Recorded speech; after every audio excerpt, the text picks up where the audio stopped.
പ്രിയപ്പെട്ട വിദ്യാർത്ഥികളെ, പ്ലസ് വണ്ണിലെ സെക്കൻഡ് ചാപ്റ്റർ ആണ് നമ്മൾ ഇന്ന് ഡിസ്കസ് ചെയ്യാനായിട്ട് പോകുന്നത്. ഏതാണ് നമ്മുടെ സെക്കൻഡ് ചാപ്റ്റർ എന്ന് പറയുന്നത്? Structure of atom. പേരിൽ തന്നെ ഉണ്ടല്ലേ, നമ്മൾ ഈ ഒരു ചാപ്റ്ററിൽ എന്തൊക്കെ കാര്യങ്ങളാണ് പറയാൻ പോകുന്നത് എന്ന് ആ ചാപ്റ്ററിന്റെ പേരിൽ തന്നെ പറയുന്നുണ്ട്. എന്തിനെ കുറിച്ചായിരിക്കും നമ്മൾ പറയുന്നുണ്ടാവുക? സ്ട്രക്ചർ ഓഫ് ആറ്റം, ആറ്റത്തിന്റെ സ്ട്രക്ചറിനെ കുറിച്ചാണ്. പക്ഷെ ഈ ആറ്റത്തിന്റെ സ്ട്രക്ചറിനെ കുറിച്ച് പറയുന്നതിന് മുമ്പ് നമ്മൾ ആറ്റത്തിന്റെ ചരിത്രം ഒന്ന് പരിശോധിക്കണ്ടേ, അല്ലെ? അത് മുമ്പ് പലതവണയായിട്ട് ചെറിയ ക്ലാസ്സുകളിലൊക്കെ നിങ്ങൾ കേട്ടും കണ്ടും പരിചയമുള്ള കാര്യങ്ങൾ തന്നെയാണ്. ഈവൻ നമ്മുടെ ഫസ്റ്റ് ചാപ്റ്റർ, ഈ വർഷത്തെ ഫസ്റ്റ് ചാപ്റ്റർ ആയ ബേസിക് കൺസെപ്റ്റ്സ് ഓഫ് കെമിസ്ട്രിയിലും നമ്മൾ ആറ്റത്തെ കുറിച്ചും അതുമായി ബന്ധപ്പെട്ട കാര്യങ്ങളെ കുറിച്ചും പഠിച്ചിട്ടുണ്ട്, അല്ലെ? ഓക്കെ. ഒരുപാട് കാലങ്ങൾക്ക് മുമ്പ്, അതായത് ആറ്റം എന്ന് പറയുന്ന ഒരു ഫണ്ടമെന്റൽ പാർട്ടിക്കിൾ ഉണ്ട് എന്ന് മനസ്സിലാക്കുന്നതിന് മുമ്പ് തന്നെ പല ഭാഗങ്ങളിലുള്ള, ലോകത്തിന്റെ പല ഭാഗങ്ങളിലുള്ള ഫിലോസഫേഴ്സ് ഒക്കെ ഇങ്ങനെ ഒരു ഫണ്ടമെന്റൽ പാർട്ടിക്കിളിന്റെ പ്രസൻസിനെ കുറിച്ച് സൂചിപ്പിച്ചിരുന്നു. അവരതിനെ ആറ്റം എന്ന് വിളിച്ചിരുന്നില്ല എന്ന് മാത്രമേ ഉള്ളൂ. എല്ലാ മാറ്ററിലും ഉണ്ടാക്കിയെടുത്തിട്ടുള്ള ഒരു ഫണ്ടമെന്റൽ പാർട്ടിക്കിളിനെ കുറിച്ച് ഒരുവിധം ഫിലോസഫേഴ്സ് ഒക്കെ പല സമയങ്ങളിലായി പറഞ്ഞിട്ടുണ്ടായിരുന്നു. പക്ഷേ അത്തരമൊരു ഫണ്ടമെന്റൽ പാർട്ടിക്കിളിന്റെ പ്രസൻസ് ഉണ്ട് എന്നും ആ ഫണ്ടമെന്റൽ പാർട്ടിക്കിളിനെ ആറ്റം എന്ന് വിളിക്കണമെന്നും ആദ്യമായിട്ട് പറയുന്നത് ആരാണ്? നമ്മുടെ ജോൺ ഡാൾട്ടൺ ആണ്. ആരാണ്? John Dalton. Okay. John Dalton അദ്ദേഹത്തിന്റെ atomic theory, Dalton's atomic theory കേട്ടു കാണുമല്ലോ, അല്ലെ? നമ്മൾ ബേസിക് കൺസെപ്റ്റ്സ് ഓഫ് കെമിസ്ട്രിയിൽ നിങ്ങൾ കേട്ടിട്ടുണ്ട്. അതിനു മുമ്പ് നിങ്ങൾ കേട്ടിട്ടുണ്ട്. പുതിയൊരു കാര്യമൊന്നുമല്ല അറ്റോമിക് തിയറി എന്ന് പറയുന്നത്. അപ്പൊ ജോൺ ഡാൾട്ടൺ അദ്ദേഹത്തിന്റെ അറ്റോമിക് തിയറിയിൽ പറഞ്ഞു, എല്ലാ മാറ്ററും ഉണ്ടാക്കിയെടുത്തിട്ടുള്ളത് ഫണ്ടമെന്റൽ പാർട്ടിക്കിൾസ് ആയിട്ടുള്ള ആറ്റങ്ങൾ ഉപയോഗിച്ചിട്ടാണ്, അല്ലെ? ഈ ആറ്റങ്ങൾ എന്ന് പറയുന്നത് ഇൻഡിവിസിബിൾ ആണ്. അതായത് നമുക്ക് ഒരിക്കലും അതിനെ ഡിവൈഡ് ചെയ്യാൻ കഴിയില്ല എന്നുള്ളതായിരുന്നു ജോൺ ഡാൾട്ടന്റെ അറ്റോമിക് തിയറിയുടെ ഏറ്റവും പ്രധാനപ്പെട്ട ഭാഗം എന്ന് പറയുന്നത്. അദ്ദേഹം ഏറ്റവും കൂടുതൽ സ്ട്രെസ് ചെയ്തതും ആ ഒരു ഭാഗത്താണ്. പക്ഷേ അത് തന്നെയായിരുന്നു ജോൺ ഡാൾട്ടന്റെ അറ്റോമിക് തിയറിയുടെ വലിയ ലിമിറ്റേഷൻ എന്ന് പറയുന്നതും ആ ഒരു പ്രശ്നം തന്നെയായിരുന്നു. എന്തായിരുന്നു? ജോൺ ഡാൾട്ടൺ അസ്യൂം ചെയ്തത് ആറ്റങ്ങൾ സ്ട്രക്ചർലെസ്സും ഇൻഡിവിസിബിളുമാണ് എന്ന് പറഞ്ഞാൽ ആറ്റങ്ങളെ ഒരിക്കലും ഡിവൈഡ് ചെയ്ത് ചെറിയ പാർട്ടിക്കിൾസ് ആക്കി മാറ്റാനോ അതുപോലെ ആറ്റങ്ങൾക്ക് സ്ട്രക്ചറോ ഇല്ല എന്നാണ് ഡാൾട്ടൺ അഭിപ്രായപ്പെട്ടത്. പക്ഷെ പിന്നീട് കാലങ്ങൾക്ക് ശേഷം, അദ്ദേഹത്തിന് ശേഷം വന്ന ഒരുപാട് സയന്റിസ്റ്റുകൾ ഇതിനെക്കുറിച്ച് പഠിക്കുകയും റിസർച്ചുകൾ നടത്തുകയും ചെയ്തതിന്റെ ഭാഗമായിട്ട് നമ്മൾ മനസ്സിലാക്കി ആറ്റം എന്ന് പറയുന്നത് ഡാൾട്ടൺ പറയുന്നത് പോലെയല്ല. ആറ്റത്തിന് കൃത്യമായ സ്ട്രക്ചർ ഉണ്ട്. മാത്രമല്ല ആറ്റത്തെ ഡിവൈഡ് ചെയ്ത് നമുക്ക് എന്ത് ചെയ്യാൻ പറ്റും? ചെറിയ പാർട്ടിക്കിൾസ് ആക്കി മാറ്റാൻ കഴിയും എന്ന് നമ്മൾ മനസ്സിലാക്കി. അപ്പൊ ജോൺ ഡാൾട്ടന്റെ അറ്റോമിക് തിയറി ഇന്ന് കാണുന്ന എല്ലാ കണ്ടുപിടുത്തങ്ങളുടെയും, കെമിസ്ട്രിയുമായി ബന്ധപ്പെട്ട എല്ലാ കണ്ടുപിടുത്തങ്ങളുടെയും ഏറ്റവും ആദ്യത്തെ കാര്യം എന്ന് പറയുന്നത് ഡാൾട്ടന്റെ അറ്റോമിക് തിയറിയാണ് എന്നുള്ളത് സത്യമാണ്. പക്ഷേ ആ അറ്റോമിക് തിയറിക്ക് വലിയൊരു ഡ്രോബാക്ക് ഉണ്ടായിരുന്നത് he assumed atom as structureless and indivisible എന്നുള്ളതായിരുന്നു. പിന്നീട് അത് തെറ്റാണ് എന്ന് തെളിയിക്കപ്പെടുകയും ചെയ്തു. ഓക്കെ. പിന്നീട് എപ്പോഴാണ് ഇത് തെറ്റാണ് എന്ന് തെളിയിക്കപ്പെട്ടത്? ഇത് തെറ്റാണ് എന്ന് തെളിയിക്കപ്പെടുന്നത് പിന്നീട് സബ് അറ്റോമിക് പാർട്ടിക്കിൾസിന്റെ കണ്ടുപിടുത്തം നടന്നപ്പോഴാണ്. അതായത് ഇലക്ട്രോണിനെയും പ്രോട്ടോണിനെയും ന്യൂട്രോണിനെയും പോലെയുള്ള സബ് അറ്റോമിക് പാർട്ടിക്കിൾസിനെ കണ്ടുപിടിക്കുന്നതോടുകൂടിയാണ് ആറ്റത്തെ ഡിവൈഡ് ചെയ്യാം എന്നും ആറ്റത്തിനുള്ളിൽ വീണ്ടും ചെറിയ പാർട്ടിക്കിൾസ് ഉണ്ട് എന്നും അങ്ങനെയാണെങ്കിൽ ആറ്റത്തിന്റെ ഒരു സ്ട്രക്ചർ ഉണ്ടാവണ്ടേ എന്നും ഒക്കെ ആളുകൾ ആലോചിക്കുന്നത് ഈ സബ് അറ്റോമിക് പാർട്ടിക്കിൾസിന്റെ കണ്ടുപിടുത്തത്തിന് ശേഷമാണ്. ഓക്കെ.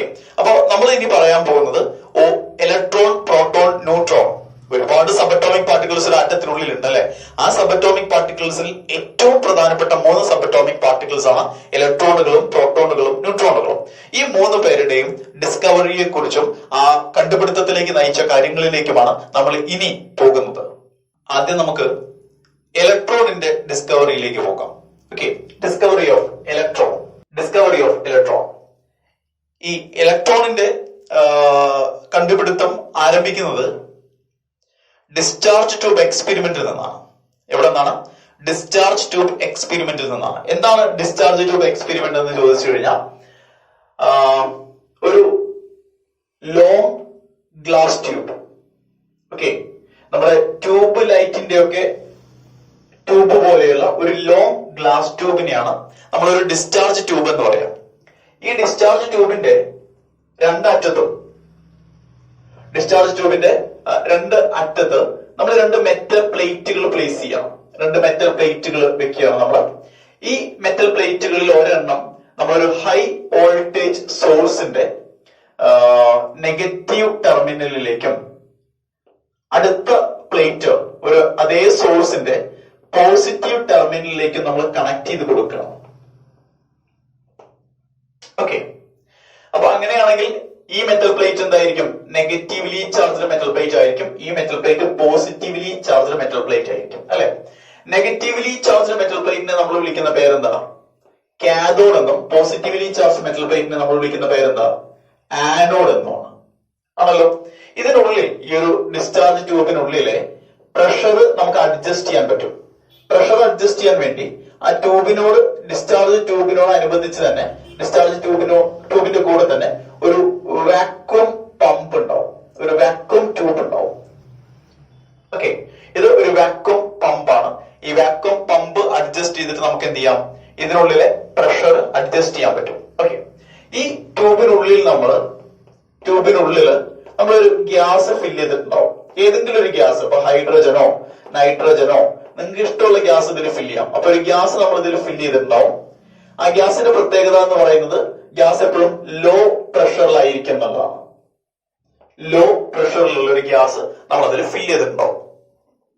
ഇത്രയും ചെയ്തു കഴിഞ്ഞാൽ നമുക്കൊരു ഡിസ്ചാർജ് ട്യൂബ് എക്സ്പെരിമെന്റ് നടത്താനുള്ള സെറ്റപ്പ് റെഡിയാണ്. ഇങ്ങനെ ഒരു ഡിസ്ചാർജ് ട്യൂബ് എക്സ്പെരിമെന്റ് നടത്തിക്കൊണ്ടിരിക്കുമ്പോഴാണ് വളരെ പ്രധാനപ്പെട്ട ഒരു കണ്ടുപിടുത്തത്തിലേക്ക് നയിച്ച, അതായത് ഇലക്ട്രോണിന്റെ കണ്ടുപിടുത്തത്തിലേക്ക് നയിച്ച വളരെ പ്രധാനപ്പെട്ട ഒരു കാര്യം ഒബ്സർവ് ചെയ്യപ്പെട്ടത്. എന്താണെന്ന് അറിയുന്നത്? കാഥോഡിൽ നിന്ന്, നെഗറ്റീവ് ചാർജുള്ള കാഥോഡിൽ നിന്ന് പോസിറ്റീവ് ചാർജുള്ള ആനോഡിലേക്ക് മൂവ് ചെയ്യുന്ന റേഡിയേഷൻസിന്റെ പ്രസൻസ് സയന്റിസ്റ്റുകൾ ഇവിടെ കാണുന്നുണ്ട്. എന്താണ്? നെഗറ്റീവ് ചാർജുള്ള കാഥോഡിൽ നിന്ന് ഒറിജിനേറ്റ് ചെയ്യുകയും പോസിറ്റീവ് ചാർജുള്ള ആനോഡിലേക്ക് മൂവ് ചെയ്യുകയും ചെയ്യുന്ന റേഡിയേഷൻസിന്റെ പ്രസൻസ് സയന്റിസ്റ്റുകൾ ഒബ്സർവ് ചെയ്യണം.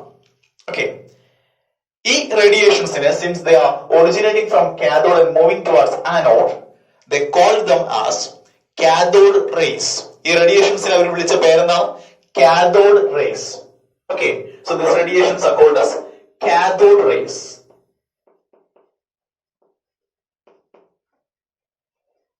These radiations are called as cathode rays. Okay, എന്താണ് cathode ray എന്ന് പറഞ്ഞാൽ? Rays originating from the cathode and moving towards the anode are called as cathode rays. ഈ കാണുന്ന കാഥോഡ് റേസിനെ കുറിച്ച് അവർ ഡീറ്റെയിൽഡ് ആയിട്ട് പഠിച്ചു. അങ്ങനെ ഡീറ്റെയിൽഡ് ആയി പഠിച്ചപ്പോൾ അവർ മനസ്സിലാക്കിയ ഒരുപാട് കാര്യങ്ങളുണ്ട്. നമുക്കതിനെ ക്യാരക്ടറിസ്റ്റിക്സ് ഓഫ് കാഥോഡ് റേസ് എന്ന് പറയാം. Cathode റേസിന്റെ characteristics. ഓക്കെ, ഏറ്റവും പ്രധാനപ്പെട്ട കാര്യങ്ങളിൽ ഒന്ന്, ഒരു ക്യാരക്ടറിസ്റ്റിക്സ് എന്ന് പറയുന്നത്, ആദ്യത്തെ ക്യാരക്ടറിസ്റ്റിക്സ് എന്ന് പറയുന്നത് ദേ travel in straight line. Straight line path ആണ് അവർക്ക്, ഒരിക്കലും വളഞ്ഞു പോകുന്നില്ല. ദേ ട്രാവൽ ഇൻ സ്ട്രേറ്റ് ലൈൻസ്. ഈ ലൈൻസ്, ഈ റേഡിയേഷൻസ് സ്ട്രേറ്റ് ലൈനിൽ മാത്രമേ ട്രാവൽ ചെയ്യുന്നുള്ളൂ. രണ്ട്, ദേ കണ്ടെയ്ൻസ് മെറ്റീരിയൽ പാർട്ടിക്കിൾസ്. യഥാർത്ഥത്തിൽ അത് ഒരു സ്ട്രീം ഓഫ് പാർട്ടിക്കിൾസ് ആണ്. ഓക്കെ, മെറ്റീരിയൽ പാർട്ടിക്കിൾസ് ആണ് ഈ റേഡിയേഷൻസിലെല്ലാം ഉള്ളത്. So cathode rays are actually stream of particles. മൂന്നാമത്തെ കാര്യം, ഈ കാഥോഡ് റേസിന് നമ്മളൊരു ഇലക്ട്രിക് ഫീൽഡ് അപ്ലൈ ചെയ്താൽ, അതായത് പോസിറ്റീവ് ചാർജും നെഗറ്റീവ് ചാർജുമുള്ള രണ്ട് പ്ലേറ്റുകൾ നമ്മൾ വെച്ച് കഴിഞ്ഞിട്ടുണ്ടെങ്കിൽ ഈ കാഥോഡ് റേസ് എപ്പോഴും ഏത് പ്ലേറ്റിന് നേരെ മൂവ് ചെയ്യും? പോസിറ്റീവ് ചാർജുള്ള പ്ലേറ്റിന് നേരെ മൂവ് ചെയ്യും. So they are deflected towards positively charge plate under the influence of N electric field. അപ്പൊ ഒരു കാര്യം വ്യക്തമാണ്, അതൊരു സ്ട്രീം ഓഫ് പാർട്ടിക്കിൾസ് ആണെന്ന് പറഞ്ഞു അല്ലെ. ആ സ്ട്രീം ഓഫ് പാർട്ടിക്കിൾസിൽ ഓരോ പാർട്ടിക്കിളിന്റെയും ചാർജ് എന്തായിരിക്കും? നെഗറ്റീവ് ആയിരിക്കും. അതുകൊണ്ടല്ലേ അവർ പോസിറ്റീവ് ചാർജുള്ള പ്ലേറ്റിന് നേരെ മൂവ് ചെയ്യുന്നത്. ഓക്കെ, അടുത്ത ക്യാരക്ടറിസ്റ്റിക്സ് എന്ന് പറയുന്നത്, ഒരു മാഗ്നറ്റിക് ഫീൽഡ് അപ്ലൈ ചെയ്ത് കഴിഞ്ഞാൽ ഈ റേഡിയേഷൻസ് എന്ത് ചെയ്യുന്നുണ്ട്? ഈ സ്ട്രീം ഓഫ് പാർട്ടിക്കിൾസ് എന്ത് ചെയ്യുന്നുണ്ട്? വീണ്ടും അവരുടെ സ്ട്രേറ്റ് ലൈൻ പാത്തിൽ നിന്ന് ഡിഫ്ലക്ട് ചെയ്ത് പോകുന്നുണ്ട്. ഓക്കെ, അപ്പൊ ഒരു ഇലക്ട്രിക് ഫീൽഡിലും ഡിഫ്ലക്ട് ചെയ്യുന്നുണ്ട്, മാഗ്നറ്റിക് ഫീൽഡിലും ഡിഫ്ലക്ട് ചെയ്യുന്നുണ്ട്. ഇലക്ട്രിക് ഫീൽഡിലെ ഡിഫ്ലക്ഷൻ കൊണ്ട് നമ്മൾ മനസ്സിലാക്കി ഇതിലുള്ളതെല്ലാം നെഗറ്റീവ് ചാർജുള്ള പാർട്ടിക്കിൾസ് ആണ്. ഓക്കെ, അടുത്ത ക്യാരക്ടറിസ്റ്റിക്സ് എന്ന് പറയുന്നത്, ഈ കാണുന്ന കാഥോഡ് റേസ് കടന്നു പോകുന്ന ഗ്യാസ്, നമ്മൾ എടുക്കുന്ന ഈ ട്യൂബിനുള്ളിൽ എടുക്കുന്ന ഗ്യാസ് ഉണ്ടല്ലോ, ഇത് കടന്നു പോകുന്ന ഗ്യാസിനെ അത് അയണൈസ് ചെയ്യുന്നുണ്ട്. ഇപ്പൊ ഹൈഡ്രജൻ ആണ് നിങ്ങൾ എടുത്ത ഗ്യാസ് എങ്കിൽ ഹൈഡ്രജനിലൂടെ ഈ റേഡിയേഷൻസ് കടന്നു പോയി കഴിഞ്ഞാൽ ഹൈഡ്രജൻ അയോൺസ് ആയിട്ട് മാറും.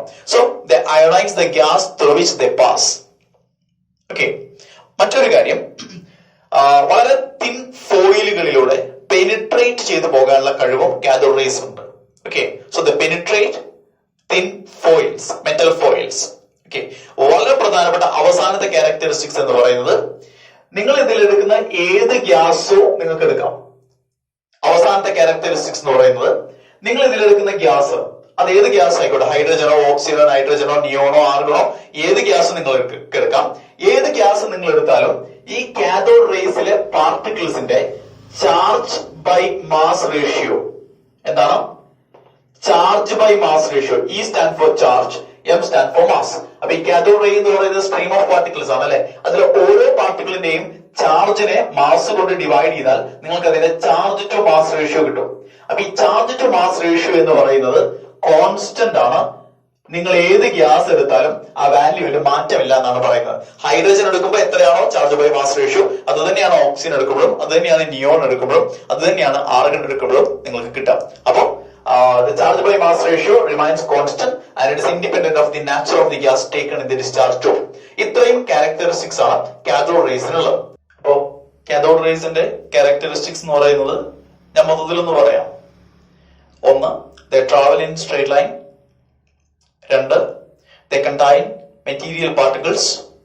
മൂന്ന്, deflected towards positively charged plate under the influence of an electric field, deflected in magnetic field, penetrate through thin metal foils, ionize the gas through which it passes, and E by M ratio is independent of the nature of the gas taken in the discharge tube.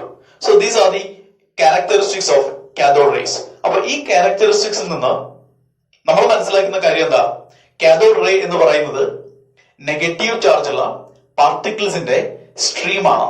So cathode ray is a stream of negatively charge material particles. ഈ പാർട്ടിക്കിൾസിനെയാണ് പിന്നീട് electron എന്ന് നമ്മൾ പേരിട്ടത്. Okay, അപ്പൊ ചുരുക്കം പറഞ്ഞു കഴിഞ്ഞാൽ ഇലക്ട്രോണിന്റെ ഡിസ്കവറിയിലേക്കുള്ള ആദ്യത്തെ ചവിട്ടുപടിയാണെന്ത്? കാഥോഡ് റേ എന്ന് പറയുന്നത്. കാരണം കാഥോഡ് റേ എന്ന് പറയുന്നത് യഥാർത്ഥത്തിൽ എന്താണെന്നാണ് നമ്മൾ മനസ്സിലാക്കുന്നത്? നെഗറ്റീവ് ചാർജ് ഉള്ള മെറ്റീരിയൽ പാർട്ടിക്കിൾസിന്റെ ഒരു സ്ട്രീമിനെയാണ് നമ്മൾ കാഥോഡ് റേ എന്ന് വിളിക്കുന്നത്. ആ നെഗറ്റീവ് ചാർജ് ഉള്ള മെറ്റീരിയൽ പാർട്ടിക്കിൾസിനെയാണ് പിന്നീട് വന്ന ആളുകൾ ഇലക്ട്രോൺസ് എന്ന് വിളിച്ചത്. അപ്പൊ നമ്മൾ ഈ പറഞ്ഞ ഡിസ്ചാർജ് ട്യൂബ് എക്സ്പെരിമെന്റിൽ നിന്ന് മനസ്സിലാക്കിയത് എന്താ? ഇലക്ട്രോൺ എന്ന് പറയുന്ന ഒരു ഫണ്ടമെന്റൽ പാർട്ടിക്കിളിന്റെ പ്രസൻസ് മനസ്സിലാക്കി അല്ലെ. ഈ ഫണ്ടമെന്റൽ പാർട്ടിക്കിളിനെ കുറിച്ചുള്ള കൂടുതൽ വിവരങ്ങൾ വരുന്നത് പിന്നീടുള്ള ഈ ഫണ്ടമെന്റൽ പാർട്ടിക്കിളിനെ കുറിച്ചുള്ള കൂടുതൽ ഡീറ്റെയിൽസിലേക്ക് നമ്മൾ പോകുന്നു. ഇലക്ട്രോൺ എന്ന് പറയുന്ന ഒരു ഫണ്ടമെന്റൽ പാർട്ടിക്കിളിന്റെ പ്രസൻസ് നമ്മൾ മനസ്സിലാക്കി അല്ലെ. ഇനി നമ്മൾ അറിയേണ്ടത് ഈ പാർട്ടിക്കിൾസിന്റെ കൂടുതൽ വിവരങ്ങളാണ്, കൂടുതൽ ഡീറ്റെയിൽസ് നമുക്കറിയണം. അപ്പൊ അതിലേക്ക് നമ്മൾ പോകുമ്പോൾ ഇലക്ട്രോണിനെ കുറിച്ച് കൂടുതൽ കാര്യങ്ങൾ അറിയുക എന്ന് പറഞ്ഞു കഴിഞ്ഞാൽ നമുക്കതിന്റെ ചാർജ് അറിയണം, നമുക്കതിന്റെ മാസ് അറിയണം. ഇതാണ് നമുക്കിനി അറിയാനുള്ളത്. അപ്പൊ ഈ ചാർജിലേക്കും മാസിലേക്കും ലീഡ് ചെയ്യുന്ന ഏറ്റവും പ്രധാനപ്പെട്ട ഒരു കാര്യം എന്ന് പറയുന്നത് ജെ തോംസൺ ഇലക്ട്രോണിന്റെ ചാർജ് ബൈ മാസ് റേഷ്യോ കണ്ടുപിടിച്ചു എന്നുള്ളതാണ്. എന്താണ്? ജെ തോംസൺ എന്ന് പറയുന്ന സയന്റിസ്റ്റ് ആരാണ്? നമ്മുടെ ജെ തോംസൺ. ജെ തോംസൺ നിങ്ങൾക്ക് കേട്ട് നല്ല പരിചയം ഉണ്ടാവും. ജെ തോംസൺ ഇലക്ട്രോണിന്റെ ചാർജ് ബൈ മാസ് റേഷ്യോ എന്താണ്? Charge divided by mass. ചാർജിനെ നമ്മൾ ഇ എന്നെടുക്കുകയാണെങ്കിൽ മാസിനെ നമ്മൾ എം എന്നെടുക്കുകയാണെങ്കിൽ ഇലക്ട്രോണിന്റെ charge by mass ratio J Thomson കണ്ടുപിടിക്കുകയാണ്. അത് എത്രയാണ് എന്നാണ് ജെ തോംസൺ പറഞ്ഞത്? Charge by mass ratio of electron is equal to 1.75882 into 10⁻11. Okay, ചാർജിന്റെ യൂണിറ്റ് എന്താ? കൂളോം ആണ്. മാസിന്റെ യൂണിറ്റ് എന്താ? കിലോഗ്രാം ആണ്. അപ്പൊ 1.75882 into 10⁻11 കൂളോംസ് പെർ കിലോഗ്രാം ആണ് ഇലക്ട്രോണിന്റെ ചാർജ് ബൈ മാസ് റേഷ്യോ എന്ന് ജെ തോംസൺ കണ്ടുപിടിച്ചു. ഓക്കെ, അതിനുശേഷം ഇലക്ട്രോണിനെ കുറിച്ച് വളരെ പ്രധാനപ്പെട്ട ഒരു ഇൻഫർമേഷൻ നൽകിയ ആളാണ് R.A. മില്ലിക്കൻ. ആരാണ്? R.A. മില്ലിക്കൻ. R.A. മില്ലിക്കന്റെ കോൺട്രിബ്യൂഷൻ എന്ന് പറയുന്നത് ഇലക്ട്രോണിന്റെ ചാർജ് എത്രയാണ് എന്ന് കണ്ടുപിടിച്ച ആളാണ് R.A. മില്ലിക്കൻ. അദ്ദേഹത്തിന് വളരെ പോപ്പുലർ ആയ ഒരു എക്സ്പെരിമെന്റ് ആയിരുന്നു ഓയിൽ ഡ്രോപ്പ് എക്സ്പെരിമെന്റ്. R.A. മില്ലിക്കന്റെ ഓയിൽ ഡ്രോപ്പ് എക്സ്പെരിമെന്റ് ഉപയോഗിച്ചുകൊണ്ട് അദ്ദേഹം ഇലക്ട്രോണിന്റെ ചാർജ് കണ്ടുപിടിച്ചു. ഓക്കെ, ഇലക്ട്രോണിന്റെ ചാർജ് അദ്ദേഹം കണ്ടുപിടിച്ചതനുസരിച്ച് 1.6022 into 10⁻−19 കൂളോമാണ് ഇലക്ട്രോണിന്റെ ചാർജ് എന്ന് പറഞ്ഞത് R.A. മില്ലിക്കൻ ആണ്. അതിന് അദ്ദേഹത്തെ സഹായിച്ചത് എന്താണ്? അദ്ദേഹത്തിന്റെ ഓയിൽ ഡ്രോപ്പ് എക്സ്പെരിമെന്റ് ആണ്. ഓക്കെ, അപ്പൊ നമുക്ക് charge by mass ratio J Thomson കണ്ടുപിടിച്ചിട്ടുണ്ടായിരുന്നു. മില്ലിക്കൺ അതിന്റെ ചാർജ് എത്രയാണ് എന്നും പറഞ്ഞു. അപ്പൊ പിന്നെ മാസ് കണ്ടുപിടിക്കാൻ ഇനി വലിയ ബുദ്ധിമുട്ടില്ലല്ലോ. കാരണം E/m എന്ന് പറയുന്നത് ഇത്രയുമാണ്, E എന്ന് പറയുന്നത് ഇത്രയാണ്. അപ്പൊ പിന്നെ m എത്രയായിരിക്കും? മാസ് ഓഫ് ഇലക്ട്രോൺ എന്ന് പറയുന്നത് 9.1 into 10⁻⁻31 കിലോഗ്രാം ആണ് ഇലക്ട്രോണിന്റെ മാസ് എന്ന് കണ്ടുപിടിക്കാൻ ഇനി നമുക്ക് വലിയ ബുദ്ധിമുട്ടുകളൊന്നുമില്ല. അപ്പൊ ഇലക്ട്രോൺ എന്ന് പറയുന്ന ഒരു ഫണ്ടമെന്റൽ പാർട്ടിക്കിളിന്റെ പ്രസൻസ് ആദ്യമായി ശ്രദ്ധിക്കപ്പെടുന്നത് കാഥോഡ് റേസിലാണ്. അവിടെ നിന്നും നമ്മൾ അതിന്റെ ചാർജ് ബൈ മാസ് റേഷ്യോയിലേക്ക് വന്നു, പിന്നീട് നമ്മൾ അതിന്റെ ചാർജിലേക്ക് വന്നു, പിന്നീട് നമ്മൾ അതിന്റെ മാസിലേക്ക് വന്നു. അപ്പൊ ഇലക്ട്രോണുമായി ബന്ധപ്പെട്ട പ്രധാനപ്പെട്ട കാര്യങ്ങളെല്ലാം ഞാൻ നിങ്ങളോട് പറഞ്ഞു. Charge by mass ratio, charge, mass, അല്ലെ? അപ്പോ നെഗറ്റീവ് ചാർജ് ഉള്ള ഫണ്ടമെന്റൽ പാർട്ടിക്കിൾസ് ആയ ഇലക്ട്രോൺസിന്റെ പ്രസൻസ് നമ്മൾ കാഥോഡ് റേസിൽ കണ്ടു. അതിന്റെ ചാർജിനെ കുറിച്ച് പറഞ്ഞു, അതിന്റെ മാസിനെ കുറിച്ച് പറഞ്ഞു. ഇനി നമുക്ക് പോകാനുള്ളത് അടുത്ത സബറ്റോമിക് പാർട്ടിക്കിൾ ആരാണ്? പ്രോട്ടോൺ. പ്രോട്ടോണിന്റെ ഡിസ്കവറിയിലേക്കാണ്. ഇലക്ട്രോൺ എന്ന് പറയുന്ന ഫണ്ടമെന്റൽ പാർട്ടിക്കിളിന്റെ സബറ്റോമിക് പാർട്ടിക്കിളിന്റെ കണ്ടുപിടുത്തത്തിലേക്ക് ഒരുപാട് സയന്റിസ്റ്റുകളുടെ കോൺട്രിബ്യൂഷൻ സംഭവിച്ചിട്ടുണ്ട്. പക്ഷെ എന്നാലും നമ്മളതിൽ ഏറ്റവും കൂടുതൽ ഇമ്പോർട്ടൻസ് കൊടുക്കുന്നത് ജെ തോംസന്റെ കോൺട്രിബ്യൂഷനാണ്. അതുകൊണ്ടാണ് നമ്മൾ ഇന്നും ഇലക്ട്രോണിന്റെ കണ്ടുപിടിച്ചത് ആരാണ് എന്ന് ചോദിച്ചു കഴിഞ്ഞാൽ അത് നമുക്ക് ഒറ്റ ഉത്തരവേ ഉള്ളൂ, ജെ തോംസന്റെ പേര് മാത്രമേ നമ്മൾ പറയുള്ളൂ. ബാക്കിയുള്ള ഒരുപാട് ആളുകളുടെ കോൺട്രിബ്യൂഷൻസിനെ നമ്മൾ മറക്കുന്നില്ല, അവരുടെ കോൺട്രിബ്യൂഷൻസും അവിടെ ഉണ്ട്. പക്ഷെ അതിലേക്ക് ഏറ്റവും പ്രധാനപ്പെട്ട കോൺട്രിബ്യൂഷൻ നൽകിയത് ജെ തോംസൺ ആണ്. സോ ഹു ഡിസ്കവർഡ് ഇലക്ട്രോൺ എന്ന് ചോദിച്ചു കഴിഞ്ഞാൽ ഒറ്റ ഉത്തരവേ ഉള്ളൂ, J Thomson discovered electron. Okay, പ്രോട്ടോണിന്റെ ഡിസ്കവറിയിലേക്ക് നമ്മൾ പോകുന്നു. സെക്കൻഡ് സബറ്റോമിക് പാർട്ടിക്കിൾ ആയ പ്രോട്ടോൺ. പ്രോട്ടോണിന്റെ കണ്ടുപിടുത്തം നടക്കുന്നത് ഇതുപോലൊരു ഡിസ്ചാർജ് ട്യൂബ് വെച്ചുകൊണ്ടുള്ള എക്സ്പെരിമെന്റിൽ നിന്ന് തന്നെയാണ്. ഗോൾഡ് സ്റ്റെയിൻ ആണ് പ്രോട്ടോൺ കണ്ടുപിടിച്ചത്. ആരാണ്? Goldstein. Goldstein. Okay, Goldstein. Goldstein ഇതുപോലെ ഒരു ഡിസ്ചാർജ് ട്യൂബ് എക്സ്പെരിമെന്റ് നടത്തിക്കൊണ്ടിരിക്കുന്ന സമയത്ത് അതേ ഡിസ്ചാർജ് ട്യൂബ് തന്നെ ഒരൊറ്റ വ്യത്യാസം മാത്രമേ ഉള്ളൂ. ഇവിടെ നമ്മൾ എടുക്കുന്ന കാഥോഡ് എന്ന് പറയുന്നത് പെർഫോറേറ്റഡ് കാഥോഡ് ആണ്. എന്താണ് പെർഫോറേറ്റഡ് കാഥോഡ്? സാധാരണ കാഥോഡ് അല്ല, പെർഫോറേറ്റഡ് കാഥോഡ് എന്ന് വെച്ചാൽ മൈന്യൂട്ട് പോർസ് അഥവാ മൈന്യൂട്ട് ഹോൾസ് ഉള്ള കാഥോഡാണ് നമ്മൾ എടുത്തത്. അതാണ് പെർഫോറേറ്റഡ് കാഥോഡ് എന്ന് പറയുന്നത്. അങ്ങനെ ഡിസ്ചാർജ് ട്യൂബ് എക്സ്പെരിമെന്റ് നടത്തുന്നതിനിടയിൽ അദ്ദേഹം കാഥോഡ് റേസിന്റെ പ്രസൻസ് കണ്ടു. കാഥോഡ് റേസ് സാധാരണ രീതിയിൽ കാഥോഡിൽ നിന്ന് ഒറിജിനേറ്റ് ചെയ്ത് ആനോഡിലേക്ക് മൂവ് ചെയ്യുന്ന കാഥോഡ് റേസ് അതിനുള്ളിൽ ഉണ്ട് എന്ന് അദ്ദേഹം കണ്ടു.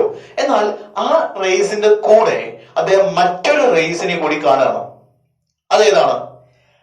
ആനോഡിൽ നിന്ന് ഒറിജിനേറ്റ് ചെയ്യുകയും കാഥോഡിന് നേരെ മൂവ് ചെയ്യുകയും ചെയ്യുന്ന പുതിയൊരു തരം റേസ്. ഓക്കെ, ആനോഡിൽ നിന്ന് ഒറിജിനേറ്റ് ചെയ്തിട്ട് കാഥോഡിന് നേരെ മൂവ് ചെയ്യാം.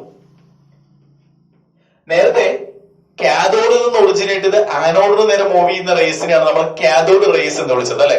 ഇവിടെ ഇപ്പൊ എന്താ സംഭവിച്ചേ? ആനോഡിൽ നിന്ന് ഒറിജിനേറ്റ് ചെയ്ത് കാഥോഡിന് നേരെ മൂവ് ചെയ്യുന്ന റേഡിയേഷൻസ് ആണ് ഇവിടെ അദ്ദേഹം ഒബ്സർവ് ചെയ്യുന്നത്. അപ്പൊ ഈ റേഡിയേഷൻസിനെ വിളിക്കുന്ന പേരെന്താ? Anode rays. എന്താണ് വിളിക്കുക? ആനോഡ് റേസ് എന്ന് വിളിക്കാം. Or they are also known as canal rays. മറ്റൊരു പേര് കൂടി ഉണ്ട് അവർക്ക്, കനാൽ റേസ് എന്ന് വിളിക്കാറുണ്ട് അവരെ. അപ്പൊ എന്താണ് ആനോഡ് റേസ് എന്ന് പറഞ്ഞാൽ? Rays or radiation originating from the anode and moving towards the cathode is called as anode ray or canal ray. Okay, നേരത്തെ കാഥോഡ് റേസിനെ കുറിച്ച് പറഞ്ഞ പോലെ ആനോഡ് റേസിനും അവരുടെ ക്യാരക്ടറിസ്റ്റിക്സ് ഉണ്ട്. എന്തൊക്കെയാണ് ആനോഡ് റേസിന്റെ ക്യാരക്ടറിസ്റ്റിക്സ് എന്ന് ചോദിച്ചു കഴിഞ്ഞാൽ, ഒന്ന്, just like cathode ray they also travel in straight line. Straight line path ആണ് അവർക്ക്. രണ്ട്, മെറ്റീരിയൽ പാർട്ടിക്കിൾസിന്റെ പ്രസൻസ് ഉണ്ട്. സ്ട്രീം ഓഫ് മെറ്റീരിയൽ പാർട്ടിക്കിൾ തന്നെയാണ് ആനോഡ് റേ എന്ന് പറയുന്നത്. പക്ഷേ ഒരു ഇലക്ട്രിക് ഫീൽഡിന്റെ പ്രസൻസിൽ കാഥോഡ് റേയിലെ പാർട്ടിക്കിൾസ് പോസിറ്റീവ് പ്ലേറ്റിന് നേരെയാണ് മൂവ് ചെയ്തെങ്കിൽ ആനോഡ് റേയിലെ particles moves towards negatively charge plate. ഒരു ഇലക്ട്രിക് ഫീൽഡ് നിങ്ങൾ അപ്ലൈ ചെയ്ത് കഴിഞ്ഞാൽ അതില് നെഗറ്റീവ് ചാർജുള്ള പ്ലേറ്റിന് നേരെയാണ് ആനോഡ് റേ ഡിഫ്ലക്ട് ചെയ്യുക. So they deflected towards negatively charge plate. അപ്പൊ അതിനർത്ഥം ആനോഡ് റേയിലെ പാർട്ടിക്കിൾസിന്റെ ചാർജ് എന്താണ്? പോസിറ്റീവ് ചാർജ് ആണ്, അല്ലെ? ഓക്കെ, ഇനി നാലാമത്തെ ക്യാരക്ടറിസ്റ്റിക്സ് എന്ന് പറയുന്നത് deflected in a magnetic field also. Electric ഫീൽഡിൽ ഡിഫ്ലക്റ്റഡ് ആകുന്നത് പോലെ മാഗ്നറ്റിക് ഫീൽഡിലും അവർ ഡിഫ്ലക്ട് ചെയ്യുന്നുണ്ട്. ഓക്കെ, മറ്റൊരു കാര്യം എന്ന് പറയുന്നത് they penetrate through metal plates. Metal പ്ലേറ്റുകളിലൂടെ, മെറ്റൽ ഫോയിലുകൾക്കുള്ളിലൂടെ പെനിട്രേറ്റ് ചെയ്യാനുള്ള കഴിവ് അവർക്കുണ്ട്. ഓക്കെ, ഏറ്റവും പ്രധാനപ്പെട്ട കാര്യം എന്ന് പറയുന്നത് E/m റേഷ്യോ ആണ്. നേരത്തെ നമ്മൾ കാഥോഡ് റേസിന്റെ കാര്യത്തിൽ പറഞ്ഞു, നിങ്ങൾ ഏത് ഗ്യാസ് ഇതിനുള്ളിൽ ഫില്ല് ചെയ്ത് കഴിഞ്ഞാലും E/m റേഷ്യോയിൽ മാറ്റം ഉണ്ടാവില്ല എന്ന്. അല്ലെ, അതായത് E/M ratio is a constant. പക്ഷേ ആനോഡ് റേസിൽ അങ്ങനെയല്ല. ആനോഡ് റേസിൽ നിങ്ങൾ ഈ ഡിസ്ചാർജ് ട്യൂബിലെ ഗ്യാസ് മാറ്റുന്നതിനനുസരിച്ച് ആനോഡ് റേസിലെ പാർട്ടിക്കിൾസിന്റെ charge by mass ratio E/M റേഷ്യോയിൽ മാറ്റം ഉണ്ടാവുന്നുണ്ടെന്നാണ് പറയുന്നത്. Okay, so E/M ratio depends on the nature of the gas filled in the discharge tube. അതിൽ തന്നെ ഏറ്റവും ലൈറ്റസ്റ്റ് ആയിട്ടുള്ള പാർട്ടിക്കിൾസ് കിട്ടുന്നത് ഏത് ഗ്യാസ് ഫില്ല് ചെയ്യുമ്പോഴാണെന്ന് അറിയോ? ഹൈഡ്രജൻ ഗ്യാസ് ഫില്ല് ചെയ്യുമ്പോഴാണ്. എപ്പോഴാണ്? ഹൈഡ്രജൻ ഗ്യാസ് ഫില്ല് ചെയ്യുമ്പോഴാണ് ഏറ്റവും ലൈറ്റസ്റ്റ് ആയ പാർട്ടിക്കിൾസ് നമുക്ക് ഇവിടെ കിട്ടുക. ആനോഡ് റേസിലെ സ്ട്രീം ഓഫ് പാർട്ടിക്കിൾസിലെ ഏറ്റവും ലൈറ്റസ്റ്റ് പാർട്ടിക്കിൾസ് നമുക്ക് കിട്ടുന്നത് ഏത് ഗ്യാസ് എടുക്കുമ്പോഴാണ്? ഹൈഡ്രജൻ ഗ്യാസ് എടുക്കുമ്പോഴാണ്. ഓക്കെ, ആ ഹൈഡ്രജൻ ഗ്യാസ് നമ്മൾ ഇതിൽ ഫില്ല് ചെയ്ത് കഴിഞ്ഞാൽ നമുക്ക് കിട്ടുന്ന ആനോഡ് റേസിലെ പോസിറ്റീവ് ചാർജ് ഉള്ള പാർട്ടിക്കിൾസിനെ വിളിച്ച പേരാണ് പ്രോട്ടോൺസ്. എന്താ നമ്മൾ വിളിച്ചത്? Protons. So discovery of protons. നമ്മൾ പറഞ്ഞുകൊണ്ടിരുന്നത് ഡിസ്കവറി ഓഫ് പ്രോട്ടോൺസ്. ഇലക്ട്രോൺസിന്റെ ഡിസ്കവറിക്ക് ശേഷം നമ്മൾ പ്രോട്ടോൺസിന്റെ ഡിസ്കവറിയിലേക്ക് എത്തി. ആരാണ് പ്രോട്ടോണിനെ കണ്ടുപിടിച്ചത്? ഗോൾഡ് സ്റ്റെയിൻ ആണ്. ഹു ഡിസ്കവേർഡ് പ്രോട്ടോൺ എന്ന് ചോദിച്ചാൽ ഗോൾഡ് സ്റ്റെയിൻ ആണ്. പക്ഷെ വേറൊരു കാര്യം ഉണ്ട് കേട്ടോ. ചെറിയ ക്ലാസ്സുകളിലൊക്കെ നമ്മൾ കേട്ടിട്ടുള്ള ഒരു കാര്യമാണ് റുദർഫോർഡ് ആണ് പ്രോട്ടോണിനെ കണ്ടുപിടിച്ചതെന്ന്. അവിടെ ഒരു കൺഫ്യൂഷൻ നിലനിൽക്കുന്നുണ്ട്. കാരണം പ്രോട്ടോണിനെ കണ്ടുപിടിച്ചത് ഗോൾഡ് സ്റ്റെയിൻ ആണ്. പക്ഷെ പ്രോട്ടോൺ എന്ന പേര് കൊടുത്തത് ആരാണ്? റുദർഫോർഡ് ആണ്. ഓക്കെ, അപ്പൊ രണ്ടും നിങ്ങൾ കൃത്യമായിട്ട് ഓർത്തിരിക്കുക. ഹു ഡിസ്കവേർഡ് പ്രോട്ടോൺ എന്ന് ചോദിച്ചാൽ ഗോൾഡ് സ്റ്റെയിൻ ആണ്. ഹു നെയ്മഡ് പ്രോട്ടോൺ എന്ന് ചോദിച്ചു കഴിഞ്ഞാൽ അതാരാണ്? റുദർഫോർഡ് ആണ്. ഓക്കെ, അപ്പൊ എവിടെ നിന്നാണ് ഗോൾഡ് സ്റ്റെയിൻ പ്രോട്ടോണിനെ കണ്ടുപിടിച്ചത്? ആനോഡ് റേസ് അഥവാ കനാൽ റേസിൽ നിന്നാണ്. അല്ലെ, ആ കനാൽ റേസിന്റെ ഏറ്റവും വലിയ പ്രത്യേകതയായിരുന്നു എന്ത്? E/M ratio depends on the nature of the gas taken in the discharge tube. അതിൽ തന്നെ ഏറ്റവും ലൈറ്റസ്റ്റ് ആയിട്ടുള്ള ആനോഡ് റേസ് എപ്പോഴാണ് കിട്ടിയത്? ഹൈഡ്രജൻ ഗ്യാസ് ഫില്ല് ചെയ്തപ്പോഴാണ്. ആ ഹൈഡ്രജൻ ഗ്യാസ് ഫില്ല് ചെയ്ത സമയത്ത് നിങ്ങൾക്ക് കിട്ടിയ ആനോഡ് റേയിലെ പാർട്ടിക്കിൾസിനെയാണ് നമ്മൾ എന്ത് വിളിക്കുക? പ്രോട്ടോൺസ് എന്ന് വിളിക്കുക. ഏതെങ്കിലും ഗ്യാസ് ഫില്ല് ചെയ്ത് കഴിഞ്ഞാൽ അത് പ്രോട്ടോൺ ആയിക്കോണമെന്നില്ല കേട്ടോ. ഹൈഡ്രജൻ ഗ്യാസ് ഫില്ല് ചെയ്യുമ്പോൾ നമുക്ക് കിട്ടുന്ന ആനോഡ് റേയിലെ പാർട്ടിക്കിൾസിനെയാണ് നമ്മൾ എന്ത് വിളിക്കുക? പ്രോട്ടോൺസ് എന്ന് പറയാം. ഓക്കെ, ഇനി നമുക്ക് പ്രോട്ടോണിന്റെ ചാർജും മാസും അറിയണം അല്ലെ? ഓക്കെ, പ്രോട്ടോണിന്റെ ചാർജ് എന്ന് പറയുന്നത് charge of proton is equal to 1.6022 into 10 to the power minus 19 coulomb ആണ്. പക്ഷെ ഇതേ ചാർജ് തന്നെയല്ലേ ഇലക്ട്രോണിനുള്ളത്? അതെ, ഇതേ ചാർജ് തന്നെയാണ് ഇലക്ട്രോണിനുള്ളത്. അപ്പൊ പിന്നെ രണ്ടിനും ഒരേ ചാർജ് ആണോ? ഇലക്ട്രോണിനും പ്രോട്ടോണിനും? അതെ, രണ്ടിനും ഒരേ ചാർജ് ആണ്. ഒരേ ചാർജ് ആണ് എന്ന് പറഞ്ഞാൽ ചാർജിന്റെ മാഗ്നിറ്റ്യൂഡ് ഒന്നാണ്. പക്ഷേ ചാർജ് ഡിഫറെന്റ് ആണ്. കാരണം ഇലക്ട്രോണിന്റെ ചാർജ് നെഗറ്റീവും പ്രോട്ടോണിന്റെ ചാർജ് പോസിറ്റീവും ആണ്. പക്ഷെ രണ്ടുപേരുടെയും ചാർജിന്റെ മാഗ്നിറ്റ്യൂഡ് സെയിം ആണ്. അത് എത്രയാ?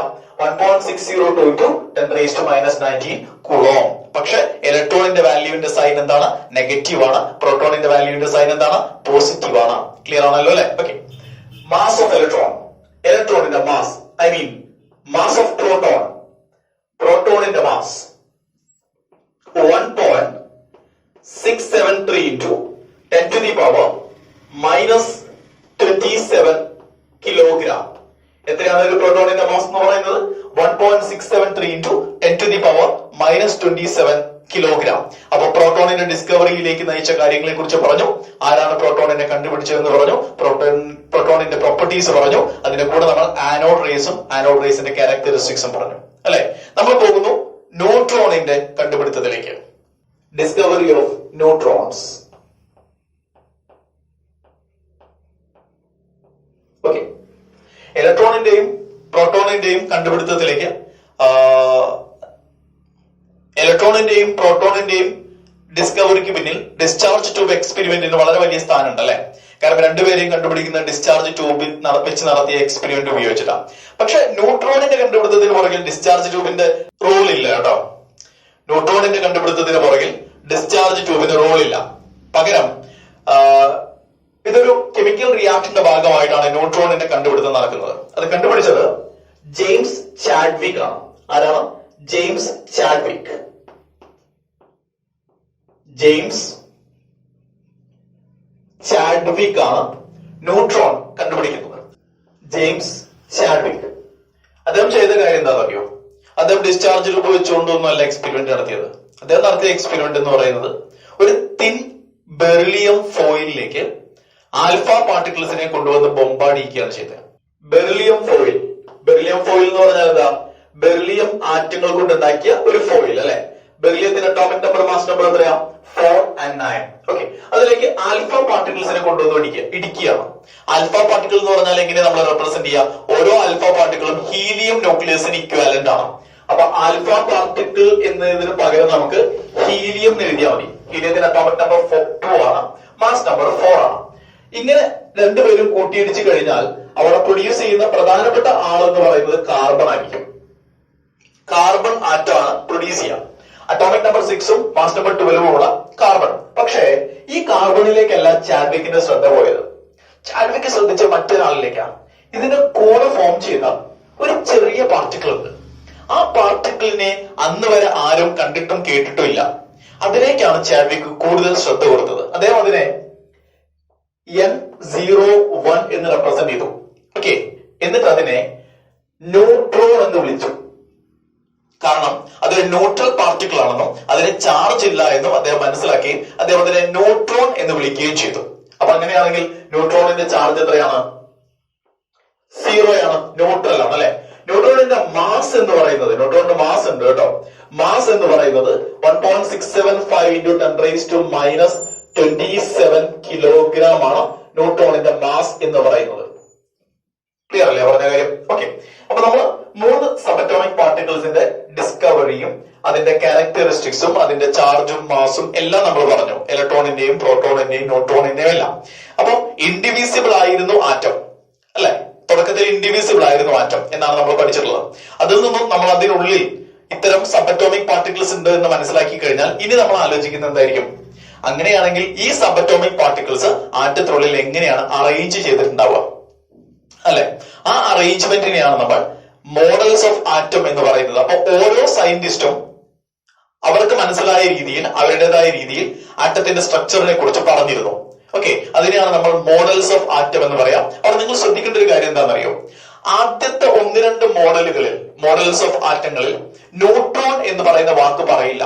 കാരണം ഈ ന്യൂട്രോണിന്റെ ഡിസ്കവറി നടക്കുന്നത് ഇലക്ട്രോണിന്റെയും പ്രോട്ടോണിന്റെയും ഡിസ്കവറി ഒക്കെ നടന്ന കുറച്ചു കാലങ്ങൾക്ക് ശേഷമാണ്. അപ്പൊ ന്യൂട്രോൺ കണ്ടുപിടിക്കുന്നതിന് മുമ്പ് ഉണ്ടായിട്ടുള്ള ആറ്റം മോഡലുകളിൽ ഒന്നിലും ന്യൂട്രോണിനെ കുറിച്ച് പറയില്ല. കാരണം ആ സമയത്ത് അവർക്ക് ന്യൂട്രോൺ എന്ന് പറയുന്ന മൂന്നാമതൊരു സബറ്റോമിക് പാർട്ടിക്കിൾ ഉണ്ട് എന്ന് അറിയില്ലായിരുന്നു അവർക്ക്. അപ്പൊ അവര് ഇലക്ട്രോണിനെ കുറിച്ചും പ്രോട്ടോണിനെ കുറിച്ചും മാത്രമേ പറയുന്നുണ്ടാവുള്ളൂ. അപ്പൊ നിങ്ങൾ കൺഫ്യൂസ് ആവരുത്, എന്താണ് ഇതിൽ ന്യൂട്രോണിനെ കുറിച്ച് പറയാത്തത് എന്ന് ആലോചിക്കരുത്. അവരുടെ കാലത്തിൽ അവര് ജീവിച്ചിരുന്ന സമയത്ത് ന്യൂട്രോണിനെ കണ്ടുപിടിച്ചിട്ടില്ലായിരുന്നു. ഓക്കെ, അപ്പൊ നമ്മൾ പോകുന്നു ആറ്റം മോഡലിലേക്ക്. Models of atom. അപ്പൊ ഞാൻ പറഞ്ഞ പോലെ ഒരുപാട് സയന്റിസ്റ്റുകൾ അവരുടേതായ രീതിയിൽ ആറ്റത്തെ എക്സ്പ്ലെയിൻ ചെയ്തിരുന്നു, ആറ്റത്തിന്റെ സ്ട്രക്ചറിനെ കുറിച്ച് പറഞ്ഞിരുന്നു. അതിൽ നമുക്ക് ഏറ്റവും വിശ്വസനീയമായി തോന്നിയ ആദ്യത്തെ ആറ്റം മോഡൽ എന്ന് പറയുന്നത് നമ്മുടെ ഇലക്ട്രോണിന്റെ കണ്ടുപിടുത്തത്തിന് പുറകിലുണ്ടായ ജെ തോംസൺ തന്നെയാണ് ആദ്യത്തെ വിശ്വസനീയമായ ആറ്റം മോഡലുമായി രംഗത്ത് വന്നത്. ഓക്കെ, സോ നമ്മൾ അതിനെ തോംസൺസ് മോഡൽ ഓഫ് ആറ്റം എന്ന് വിളിക്കും. The first atom model we need to learn is Thomson's model of atom. ആരാണ് അതിന്റെ പുറകിൽ പ്രവർത്തിച്ചത്? ആരാണ്? നമ്മുടെ ജെ തോംസൺ. ഓക്കെ, തോംസൺ പറഞ്ഞെന്താണെന്നറിയോ? ആറ്റം എന്ന് പറയുന്നത് ഒരു വാട്ടർമെലൺ പോലെയാണ്. തണ്ണിമത്തനില്ലേ, തണ്ണിമത്തനെ പോലെയാണ് ഒരു ആറ്റം എന്നാണ് ജെ തോംസൺ പറഞ്ഞത്. എന്താ അങ്ങനെ പറയാനുള്ള കാരണം? എന്താണ് ഒരു വാട്ടർമെലന്റെ പ്രത്യേകത? എന്താ തണ്ണിമത്തന്റെ പ്രത്യേകത? എന്താ? വാട്ടർമെലന്റെ ഉള്ളില് നമ്മൾ ആ പിങ്ക് കളറിലുള്ള ഫ്ലഷ് ഇങ്ങനെ നിറഞ്ഞു കിടക്കുന്നുണ്ടാവും അല്ലെ. അതിങ്ങനെ യൂണിഫോം ആയി ഡിസ്ട്രിബ്യൂട്ട് ചെയ്തിട്ടുണ്ടാവും അല്ലെ, നിറഞ്ഞു കിടക്കുന്നുണ്ടാവും വാട്ടർമെലന്റെ ഉള്ളില്. അതിനുള്ളിൽ ആ പിങ്ക് നിറത്തിലുള്ള ഫ്ലഷിനുള്ളിൽ ബ്ലാക്ക് സീഡ്സ്, അതിന്റെ വിത്തുകൾ, ബ്ലാക്ക് കറുത്ത നിറത്തിലുള്ള വിത്തുകൾ അതിനുള്ളിൽ ഇങ്ങനെ ഡിസ്ട്രിബ്യൂട്ട് ചെയ്തിട്ടുണ്ടാവും. ശരിയല്ലേ? അത് ചിലപ്പോൾ യൂണിഫോം ആയിട്ടായിരിക്കും, ചിലപ്പോൾ യൂണിഫോം ആയിട്ട് ആയിക്കൊള്ളുന്നില്ല. എങ്ങനെയായാലും കുഴപ്പമില്ല. അതാണ് ഒരു വാട്ടർമെലോണിന്റെ സ്ട്രക്ചർ എന്ന് പറയുന്നത്. അങ്ങനെയാണ്. അതുപോലെയാണ് ആറ്റം എന്നാണ് ജെ തോംസൺ വിശ്വസിച്ചത്. ജെ തോംസൺ പറഞ്ഞത് ആറ്റം എന്ന് പറയുന്നത് പോസിറ്റീവ് ചാർജ് കൊണ്ട് നിറഞ്ഞിട്ടുള്ള ഒരു സ്ഫിയർ ആണ് ആറ്റം. എന്താണ് ആറ്റം എന്ന് പറയുന്നത്? Atom is a sphere in which positive charge is uniformly distributed. Positive charge യൂണിഫോമായി ഡിസ്ട്രിബ്യൂട്ട് ചെയ്തിട്ടുള്ള ഒരു സ്ഫിയർ ആണ് ആറ്റം. അതായത് വാട്ടർമെലോൺ പോലെ, വാട്ടർമെലോണിനുള്ളിൽ പിങ്ക് കളറിലുള്ള ഫ്ലഷ് നിറഞ്ഞിരിക്കുന്നത് പോലെ പോസിറ്റീവ് ചാർജ് ആറ്റത്തിനുള്ളിൽ നിറഞ്ഞു കിടക്കുകയാണ്. അതൊരു സ്ഫിയർ ആണ്. ഇനി ഇലക്ട്രോണുകൾ എവിടെയാ? ഇലക്ട്രോണുകൾ എന്ന് പറയുന്നത് തണ്ണിമത്തന്റെ ഉള്ളിലുള്ള കറുത്ത നിറത്തിലുള്ള സീഡ്സ് ഇല്ലേ, ആ സീഡ്സ് ആണ് ഇലക്ട്രോണുകൾ എന്ന് പറയുന്നത്. And electrons are embedded into this sphere. എങ്ങനെയാണ്? Electrons are embedded into this sphere. ഇലക്ട്രോണുകളെ ഈ സ്ഫിയറിനുള്ളിൽ എംപെഡ് ചെയ്തിരിക്കുകയാണ്. ഓക്കെ, എന്ന് പറഞ്ഞാൽ യൂണിഫോം ആയിട്ടോ അല്ലെങ്കിൽ നോൺ യൂണിഫോം ആയിട്ടോ ഇലക്ട്രോണുകൾ അതിനുള്ളിൽ ഡിസ്ട്രിബ്യൂട്ട് ചെയ്തിട്ടുണ്ട്, അറേഞ്ച് ചെയ്തിട്ടുണ്ട്. So it's just like A water melon in which the flush part is A positive charge and the black coloured seeds are electrons. Okay, ഇതായിരുന്നു ജെ തോംസൺ ആറ്റത്തെ കുറിച്ചുള്ള വിശ്വാസം എന്ന് പറയുന്നത്. കാര്യങ്ങൾ ക്ലിയർ അല്ലേ? അപ്പൊ ജെ തോംസന്റെ മോഡൽസ് ഓഫ് ആറ്റത്തിന്റെ പോസ്റ്റുലേറ്റുകൾ നമ്മൾ പറയുമ്പോൾ, what is the first postulate? Atom is a positively charged sphere. What is the second postulate? Electrons are embedded into the sphere. ഈ രണ്ട് കാര്യങ്ങളാണ് ജെ തോംസൺ ആറ്റത്തെ കുറിച്ച് പറഞ്ഞത്. ഈ ഒരു മോഡൽ വെച്ച് നമ്മൾ നോക്കുമ്പോൾ ഈ മോഡല് നമുക്ക് കണ്ടുപരിചയമുള്ള രണ്ട് കാര്യങ്ങളെ റിസംബിൾ ചെയ്യുന്നുണ്ട്. ഒന്ന് ഞാൻ നേരത്തെ പറഞ്ഞ പോലെ വാട്ടർ മെലോൺ അല്ലെ, വാട്ടർ മെലോണിന്റെ പോലെയാണ് ആറ്റം എന്നാണ് ജെ തോംസൺ പറഞ്ഞു വെച്ച് നമ്മൾ മനസ്സിലാക്കിയത്. രണ്ടാമത്തെ എന്താ അറിയോ? പുഡിംഗ്. നമ്മൾ ക്രിസ്മസ് പുഡിംഗ് ഒക്കെ ഉണ്ടാക്കൂലേ, വീട്ടിൽ പുഡിംഗ് ഒക്കെ ഉണ്ടാക്കാറില്ലേ, ആ പുഡിംഗ് പോലെയാണ് ആറ്റം എന്നാണ് മറ്റൊരു രീതിയിൽ നോക്കിക്കഴിഞ്ഞാൽ നമുക്ക് മനസ്സിലാവാം. എന്താണ് പുഡിംഗിന്റെ പ്രത്യേകത? പുഡിംഗിൽ നമ്മൾ എന്തുകൊണ്ടാണ് നമ്മൾ പുഡിംഗ് ഉണ്ടാക്കുന്നത്? അത് പുഡിംഗിൽ അങ്ങനെ യൂണിഫോം ആയി ഡിസ്ട്രിബ്യൂട്ട് ചെയ്തിട്ടുണ്ടാവില്ല, അതുകൊണ്ട് നമ്മൾ പുഡിംഗ് ഉണ്ടാക്കി വെച്ചിട്ടുണ്ടാവും. അതിന് മുകളിൽ നമ്മൾ എന്ത് ചെയ്യും? ഡ്രൈഡ് ഫ്രൂട്ട്സ് ഒക്കെ നമ്മൾ അതിന് മുകളിൽ ഇട്ട് കൊടുക്കാറുണ്ട് അല്ലെ. ആ ഡ്രൈഡ് ഫ്രൂട്ട്സ് എന്താണ്? ഇലക്ട്രോൺസും മറ്റത് പോസിറ്റീവ് ചാർജ് നിറഞ്ഞ ആറ്റവുമാണ്. അങ്ങനെ നമുക്ക് അതിനെ കൺസിഡർ ചെയ്യാം. ഓക്കെ, അതുകൊണ്ടാണ് നമ്മൾ ഈ ഒരു ആറ്റം മോഡലിനെ ഒന്നുകിൽ നമ്മൾ പ്ലം പുഡിംഗ് മോഡൽ എന്ന് പറയും, അല്ലെങ്കിൽ നമ്മൾ അതിനെ വാട്ടർമെലൺ മോഡൽ എന്ന് പറയും. അപ്പോ തോംസൺ മോഡൽ ഓഫ് ആറ്റം അറിയപ്പെടുന്ന രണ്ട് പേരുകൾ കൂടിയുണ്ട്. ഒരു പേരെന്താണ്? Plum pudding model. നമ്മൾ ഇതിനെ പ്ലം പുഡിംഗ് മോഡൽ എന്ന് പറയും. Okay, or it is also known as watermelon model of atom.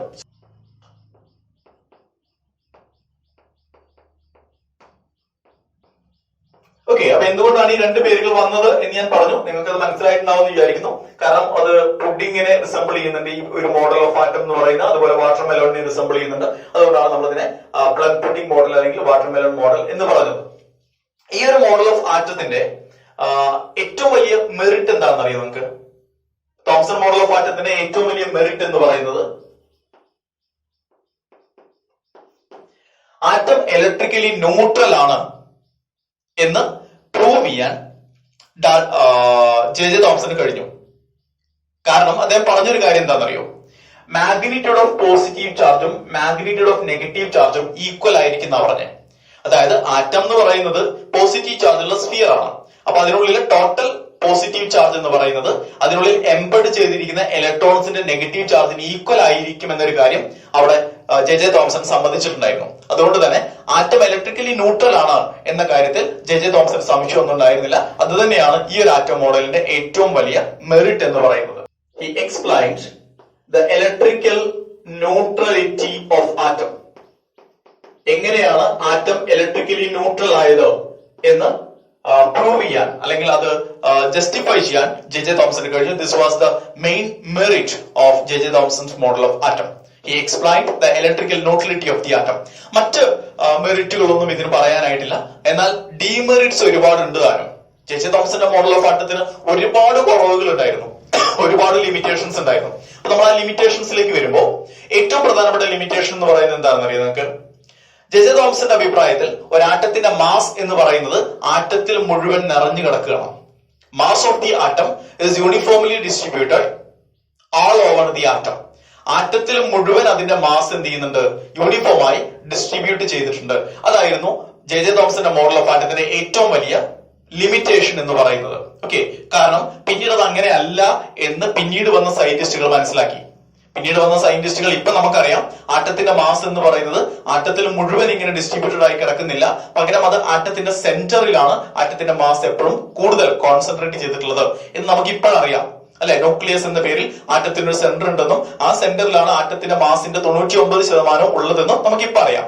പക്ഷെ ജെ തോംസൺ പറഞ്ഞ കാര്യങ്ങൾ വെച്ചുകൊണ്ടാണെങ്കിൽ നമ്മൾ മനസ്സിലാക്കേണ്ടത് ആറ്റത്തിന്റെ മാസ് ഈ ഒരു സ്ഫിയറിൽ മുഴുവൻ, അതായത് ആറ്റത്തിൽ മുഴുവൻ യൂണിഫോമായി ഡിസ്ട്രിബ്യൂട്ടഡ് ആണ് എന്നാണ് നമ്മൾ മനസ്സിലാക്കേണ്ടത് from Thomson's model of atom. That is the main drawback of Thomson model of the atom. മറ്റൊരു ഡ്രോബാക്ക് എന്ന് പറയുന്നത് എന്താണെന്നറിയോ? ഈ ഒരു മോഡൽ ഓഫ് ആറ്റത്തിന് ഒരിക്കലും ഇദ്ദേഹത്തിന് ശേഷം രംഗത്ത് വന്ന റുദർഫോർഡിന്റെ ഗോൾഡ് ഫോയിൽ എക്സ്പെരിമെന്റിനെ ന്യായീകരിക്കാൻ പറ്റില്ല. ഓക്കെ, ജെ തോംസൺ പറഞ്ഞതുപോലെയാണ് ആറ്റമെങ്കിൽ പിന്നീട് ഇതിന് ശേഷം റുദർഫോർഡ് നടത്തിയ ഗോൾഡ് ഫോയിൽ എക്സ്പെരിമെന്റ് ഒരിക്കലും ഈ രീതിയിലുള്ള ഒരു ആറ്റത്തിൽ സംഭവിക്കില്ലായിരുന്നു. ഞാൻ പറഞ്ഞ കാര്യം, this model of atom was against Rutherford's gold foil experiment. റുദർഫോർഡിന്റെ ഗോൾഡ് ഫോയിൽ എക്സ്പെരിമെന്റ് ഈ ഒരു ആറ്റം മോഡൽ വെച്ചുകൊണ്ട് എക്സ്പ്ലെയിൻ ചെയ്യാൻ പറ്റില്ല. പക്ഷെ ഗോൾഡ് ഫോയിൽ എക്സ്പെരിമെന്റിൽ കിട്ടിയ ഒബ്സർവേഷൻസ് എല്ലാം വളരെ ശരിയായിരുന്നു. അപ്പൊ അങ്ങനെയാണെങ്കിൽ എവിടെയാണ് തെറ്റ്?